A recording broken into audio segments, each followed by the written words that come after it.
जय हिंद दोस्तों, practical astrology में आपका स्वागत है। मैं हूं अविनाश और आज इस वीडियो में हम व्यभिचार योग के बारे में बात करेंगे। व्यभिचार योग की आपने बहुत सी वीडियो देखी होंगी हमारे चैनल पे या किसी अन्य के चैनल पे आपने देखी होंगी। व्यभिचार का मतलब यहाँ पे आप इतना ही समझिए कि किसी स्त्री या पुरुष की जो काम संबंधित भावना है वो जब विकृत हो जाती है या जो असंतुष्टि भावना जो पैदा होती हैं, जहाँ पे फिर अवैध संबंध बनते हैं, वहाँ पे उसे आप व्यभिचार का योग के बारे में आप समझिए। और व्यभिचार के बारे में शास्त्रीय ज्योतिष ग्रंथ जो दे रखे हैं, बहुत से ग्रंथों में अलग तरह के सैकड़ों तरह के योग दे रखे हैं।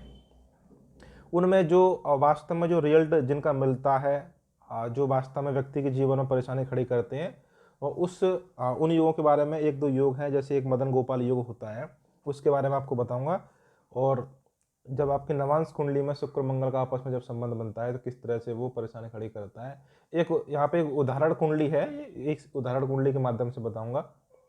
तो देखिए, जब किसी व्यक्ति की जो आपके लग्नेश सप्तम भाव में बैठा हो या सप्तमेश लगन भाव में बैठा हो, तो इसे आप मदन गोपाल योग समझिए। ये मदन गोपाल योग बन जाता है। या फिर लग्नेश के साथ बुध बैठा हो या सप्तम भाव के स्वामी के साथ बुध बैठा हो, युति युति जब हो जाती है तो वो मदन गोपाल योग बन जाता है। जिस व्यक्ति की कुंडली में या ये मदन गोपाल योग बनता है, वो व्यक्ति काम संबंधित मामलों में अतृप्त रहता है, असंतुष्ट रहता है, और फिर यही इसकी भावनाएं आगे भविष्य में चल के उसको अवैध संबंध बनाने की ओर अग्रसर करती हैं। ये फिर आपके जब ये सब घटनाएं होती हैं तो फिर संभावना है कि वैवाहिक जीवन भी खराब होते हैं।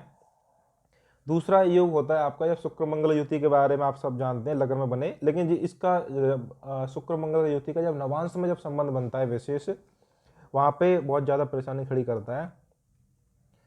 देखिए, इस कुंडली में भी हम बताएंगे कि शुक्र आपके वृश्चिक नवांश में बैठा हुआ है और मंगल अपने ही नवांश में बैठा है, लेकिन मंगल की अष्टम दृष्टि शुक्र पड़ी हुई है। इस तरह से शुक्र मंगल का यहाँ पे आपस में संबंध बन रहा है। तो ये कुंडली आपकी कुंभ लगन की है, एक 22 साल के लड़के की कुंडली है। उदाहरण के लिए मैं आपको समझाऊंगा। इस व्यक्ति या इस लड़के की कुंडली में मदन गोपाल योग बन रहा है और शुक्र मंगल की युति भी वहाँ पे, शुक्र मंगल का नवांश में संबंध भी बन रहा है। सप्तम भाव में चंद्र राहु की युति भी हो रही है और शुक्र यहाँ पे पीड़ित है शनि और राहु की दृष्टि से। किस किस प्रकार का यहाँ पे ये रिजल्ट मिलने वाला है, इसके इस तरह से यहाँ पे कुंडली विवेचन भी हो जाएगी और आपको यहाँ पे समझ में भी आ जाएगा। सबसे पहले हम यहाँ पे बात करें तो कुंभ लगन की कुंडली हो गई, शनि लग्नेश बनते हैं, दूसरे भाव में बैठे हुए हैं। ये स्थिति धन के मामले में बहुत अच्छी स्थिति है। लेकिन यहाँ पे व्यवचार के मामले हम बात करें तो सब ये चंद्रमा आपको मन का कारक ग्रह होता है। तो आपकी किसी भी व्यक्ति की कुंडली में जब चंद्रमा जिस भाव में बैठता है, उस भाव के सबसे ज़्यादा वो फल देता है या उस भाव से संबंधित बातें व्यक्ति ज़्यादा सोचता है। यहाँ पे देखिए, सप्तम भाव का चंद्रमा आपके छठे भाव का स्वामी है, सप्तम भाव में बैठा और राहु के साथ बैठा हुआ है। तो चंद्रमा मन का कारक है और सप्तम भाव स्त्री का होता है। तो ये लड़का है। अभी इस लड़के की आप बताऊं आपको, इस लड़के के जीवन में अभी किसी प्रकार की व्यभिचार जैसी स्थिति उत्पन्न नहीं हुई है, लेकिन ये उस रास्ते पे चल चुका है। यानी कि जो नींव रखी जाती है, यानी कि नींव रखी जाती है उसके मन के विचारों से। तो अभी 22 साल की उम्र है, लेकिन पिछले कई सालों से इसके दिमाग में जो काम संबंधित विकृति होती है वो इसके दिमाग में बिल्कुल आ चुकी है। और ये एक तरह से आप समझ सकते हैं कि पढ़ा लिखा और ये पढ़ा लिखा लड़का है, लेकिन जो इन्हीं चीज़ों में लड़कियों के पीछे या स्त्रियों के मामले में ये भटकता रहता है। इसके दिमाग में ये चीज़ें आ चुकी हैं और और इसका जो कारण बन रहा है वो आपको बताऊंगा। यही मदन गोपाल योग और शुक्र मंगल का संबंध चंद्रमा की सप्तम भाव में राहु के साथ युति। तो देखिए, ये सप्तम भाव में चंद्रमा ये स्त्री के मामले में चिंतन कराएगा। सप्तम भाव का चंद्रमा स्त्री के मामले में चिंतन कराएगा और चंद्रमा छठे भाव का स्वामी है। छठा भाव आप नेगेटिव एनर्जी को मानिए, छठा रोग शत्रु बीमारी का जो रुकावट परेशानी कोर्ट कचहरी तमाम चीज़ें ये मान के चलिए। तो ये शुक्र है, ये चंद्रमा है सप्तम भाव बैठ के स्त्री के मामले में नेगेटिव चिंतन कराएगा। यानी कि ये स्त्री के प्रति जो एक व्यक्ति की सोच होती है उसको ये नेगेटिव कर देगा, गलत तरीके से स्त्री के बारे में विचार रखेगा। उसका कारण यहाँ पे आपके राहु भी यहाँ पे मिलेच्छ हो गया। राहु भी आपके सूर्य की राशि में बैठा हुआ है, चंद्रमा के साथ है। तो ये राहु मीन्स गंदगी मान के चलिए आप। तो चंद्रमा राहु की युति यहाँ पे ये यहाँ पे नेगेटिव फल देगी स्त्री के नज़रिए को समझने के लिए। अपना लड़के का जो नज़रिया होगा स्त्री या लड़की के तरफ, लड़की के लिए वो गलत होगा। यहाँ पे ये हो गया। इसलिए इस लड़के का जो दिमाग है 22 साल की उम्र में ये यही सोचता रहता है कि कोई उम्र की बड़ी स्त्री से कोई शारीरिक संबंध बन जाए या किसी रिश्ते में कोई मिल जाए, इस तरह से इसका दिमाग पूरी तरह से लड़के का यहाँ पे खराब हो चुका है। यहाँ पे गुरु की दृष्टि पड़ी हुई है, इसका मैं बाद में रिजल्ट बताऊंगा क्या होने वाला है। तो यहाँ और विवाह के मामले में ये चंद्र और राहु की युति, जब लड़की की शादी हो जाएगी, जो कि देर में शादी होगी, वो यहाँ पे वैवाहिक जीवन को बहुत ज़्यादा खराब करेगी। वैसे भी जिन लोगों के आपके अवैध संबंध बनते हैं, वहाँ पे संभावना रहती है कि वैवाहिक जीवन खराब रहे। सप्तम भाव का स्वामी सूर्य बनता है, 12 भाव में 29 डिग्री का है, शनि की राशि में है, बिल्कुल बेकार स्थिति है। यहीं पे बुध आपके बैठे हैं सूर्य के साथ, ये बन गए मदन गोपाल योग।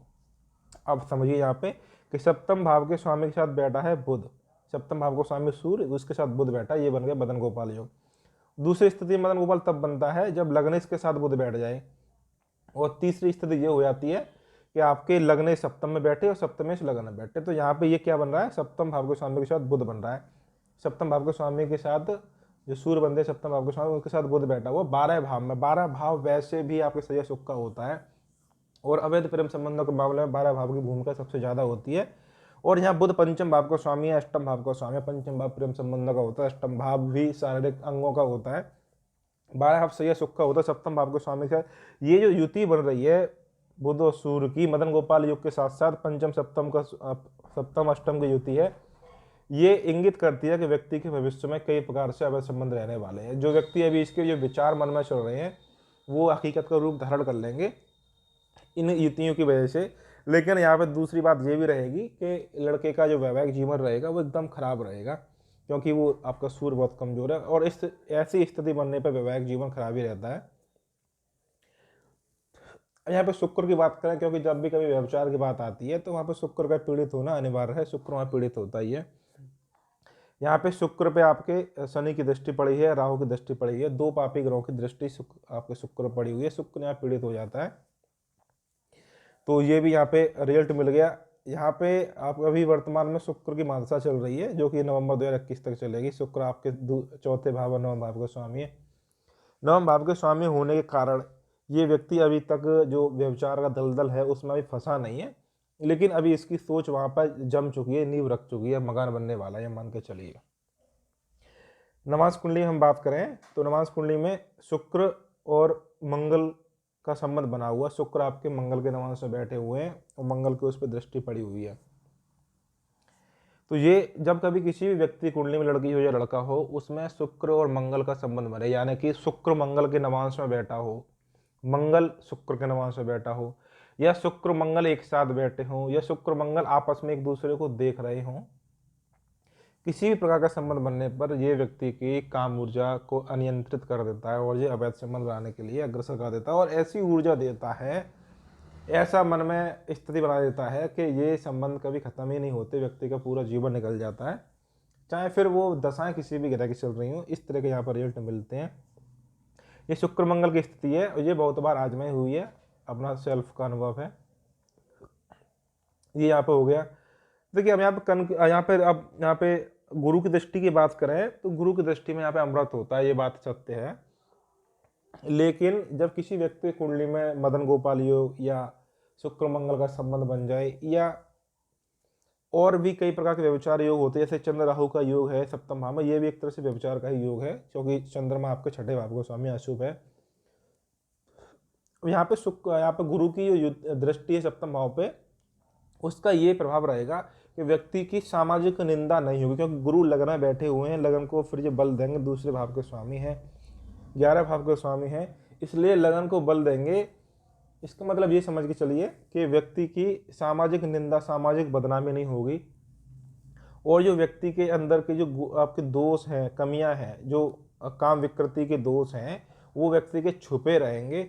और गुरु यदि संभव रहा तो गुरु वैवाहिक जीवन को बचाने की भी कोशिश करेंगे कि वैवाहिक जीवन बचा रहे, तलाक तक की स्थिति वहाँ पे पैदा ना हो।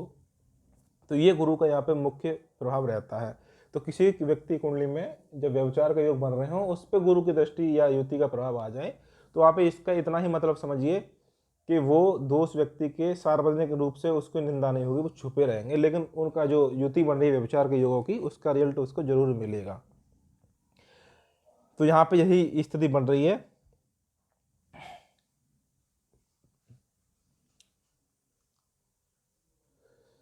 बाकी इस कुंडली में कुछ विशेष नहीं है। आने वाले दशाएं हम देखें तो सूर्य की महादशा आने वाली है। सूर्य को देखिए यहाँ पे, सूर्य सप्तम भाव का स्वामी 12 भाव में बैठा हुआ है। सप्तम में वैसे भी मार्केश है, थोड़ा सा रिजल्ट 12 भाव में बैठ के अशुभ रिजल्ट देगा। जो नवांश कुंडली हम देखें तो सूर्य आपके कन्या नवांश में बैठा हुआ, बुध के नवांश में बैठा हुआ है। तो सूर्य की महादशा में जो रिजल्ट मिलेंगे वो आपको बुध के भी मिलेंगे। वैसे भी बुध के साथ युति में है सूर्य, दोनों बुध की और सूर्य की युति है। तो आपके सूर्य की महादशा में सप्तम भाव के रिजल्ट मिलेंगे, 12 भाव के रिजल्ट मिलेंगे, पंचम के और अष्टम के। पंचम अष्टम के रिजल्ट इसलिए मिलेंगे क्योंकि बुध के नवांश में सूर्य बैठा हुआ है। इसके साथ साथ मंगल के भी रिजल्ट मिलेंगे क्योंकि सूर्य मंगल के नक्षत्र में बैठा हुआ है। तो मंगल के नक्षत्र में बैठा हुआ है, इसलिए मंगल दशम भाव का स्वामी है, तीसरे भाव का स्वामी। व्यक्ति नौकरी पेशा काम करेगा अपना, व्यक्ति की आजीविका शुरू हो जाएगी सूर्य की महादशा शुरू होते ही। लेकिन जैसे ही आजीविका शुरू होगी, व्यक्ति के जो सप्तम भाव, पंचम भाव, अष्टम भाव का जो फल है वो भी मिलना शुरू हो जाएगा, यानी व्यवचार के फल भी व्यक्ति के मिलने शुरू हो जाएंगे। व्यवचार के मैं और आपको बता दूं, व्यवचार योग में ये आपका वैश्यगामी भी उसमें शामिल होता है, क्योंकि कई शास्त्रीय ज्योतिष ग्रंथों में ये बताया गया है कि बुध जब 12 भाव में बैठा हो या अष्टम में बैठा हो, पीड़ित हो, सप्तम भाव से संबंधित बन रहा हो, तो व्यक्ति स्त्रियों के ऊपर पैसा खर्च करता है, वो यानी कि वैश्यगामी हो जाता है, व्यक्ति वेश्यों के पास जाता है। इस तरह से इस कुंडली में भी इस प्रकार के योग है। तो यहाँ पे एक उदाहरण कुंडली से आपको समझाया गया है कि आपके मदन गोपाल योग होता है, शुक्र मंगल का संबंध होता है, या इस तरह की जो व्यवचार के संबंधित योग होते हैं कैसा फल देते हैं, उस पर गुरु की दृष्टि का क्या प्रभाव रहता है। आज की वीडियो में इतना ही। वीडियो को लाइक कीजिए, शेयर कीजिए। धन्यवाद।